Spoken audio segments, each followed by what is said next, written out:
Rwanda, East Africa. One of the smallest and most densely populated countries in the world, growing at a rate of 1,000 every day. As the country moves towards a digital, knowledge-based economy, the education sector faces many challenges, including how to deliver curricula, teachers and leaders that will equip students to face the world of work in modern Rwanda. For this reason, the Ministry of Education, with support from UKAID, is becoming a hub for innovation. Today, 96% of children attend school, but despite this progress, there is need to do more to ensure that the quality of education is consistent and high. Innovation means taking some risks and doing things differently. It is necessary for progress.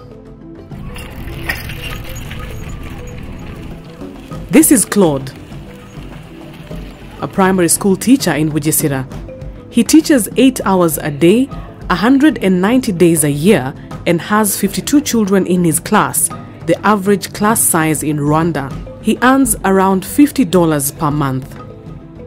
In 2012, Claude's school became involved with one of the 26 Innovation for Education projects that were piloted across Rwanda. His was trying new approaches to teaching and learning. This is helping Mineduc to effectively implement the education sector strategic plan and deliver the new curriculum. We think the program has been a major success. This series of films will show a selection of these innovative projects, highlighting 3 key elements in education: teaching and learning, effective school leadership, and community engagement. Together, these represent an integrated approach to school improvement. The different elements are more effective when applied together. You could say the whole is more than the sum of its parts. This episode focuses on teaching and learning and shows the importance of education for all and how the teacher is the most important resource in any classroom. The first project is Plan International's Teacher Self-Learning Academy project, which Claude's school was part of.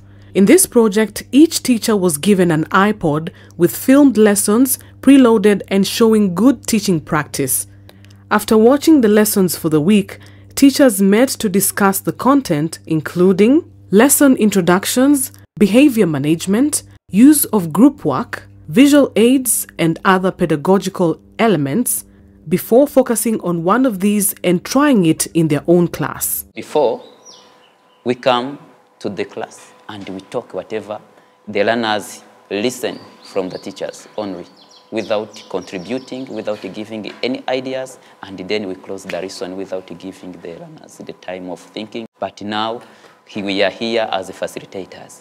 When we put the learners in the group, the learners explain themselves and the teacher move around the groups by explaining where is possible, by guiding the ideas of the learners, and then the learners are able now to produce what we are going to learn.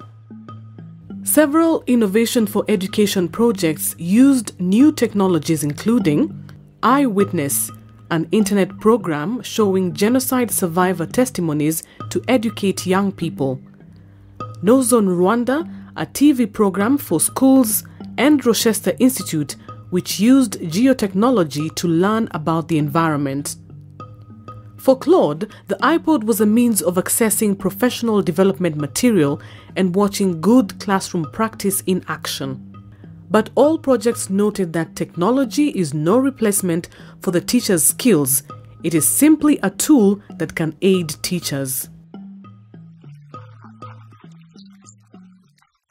Our P4 teacher didn't have any teaching aids, but in P5 the teacher does have them. He's got headphones, and when something is not written properly in the books, he listens to that and says that correctly, and we also listen to that. In P4 we didn't work in groups, but now we work in groups in P5.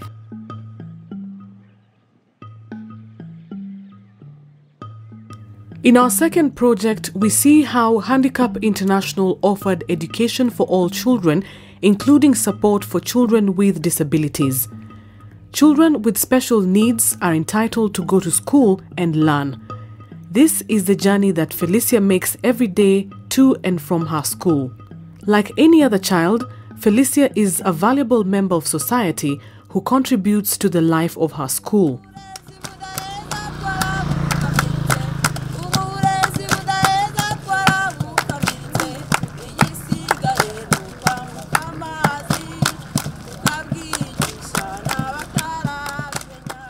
Twigishaga mu buryo busanzwe ariko twahuguwe uburyo ki twafata n'abana bafite ubumuga bakanagana n'abandi imfashanyigisho turazihindura twiga uburyo ki twakora imfashanyigisho zijyanye n'abana bose.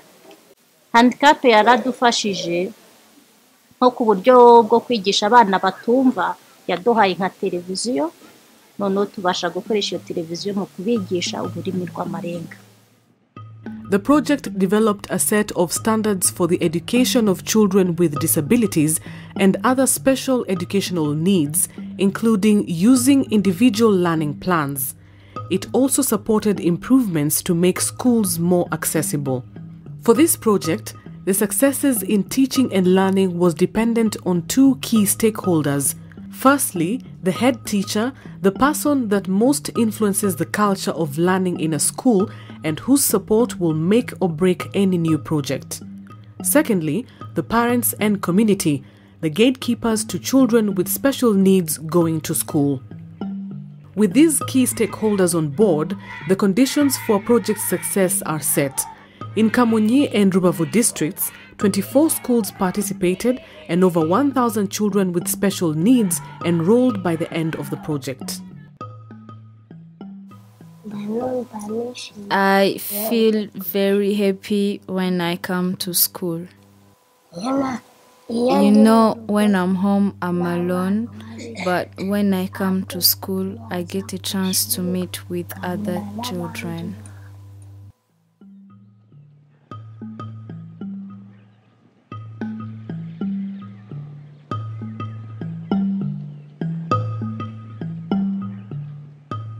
Rubengera Technical Secondary School opened in 2010, run by the Community of Protestant Sisters.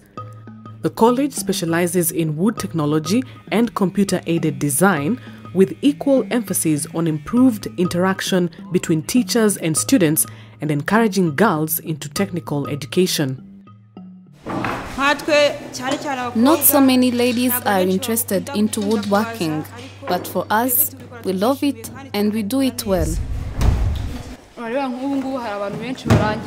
Nowadays, many people graduate and don't get jobs. We looked for a way to avoid this problem by joining vocational training so that after graduating, we can create our own jobs.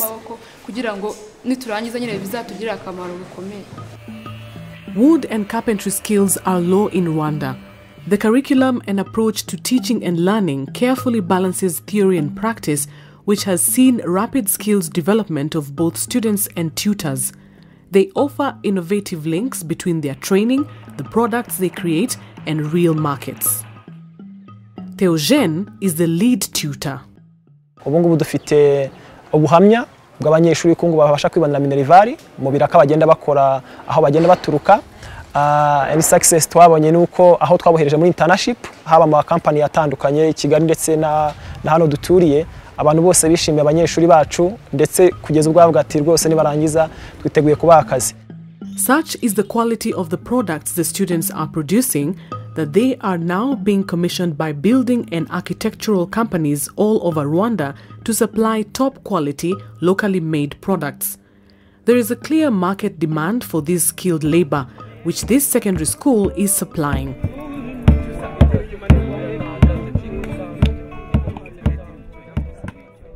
Today, there are new ways to deliver the curriculum that are more effective and that make learning more relevant to the real world. These projects exemplify innovative approaches to teaching and learning in Rwanda. They also show that teachers need ongoing support and time to experiment. We teachers, we are open to new ideas and technologies, but we need support.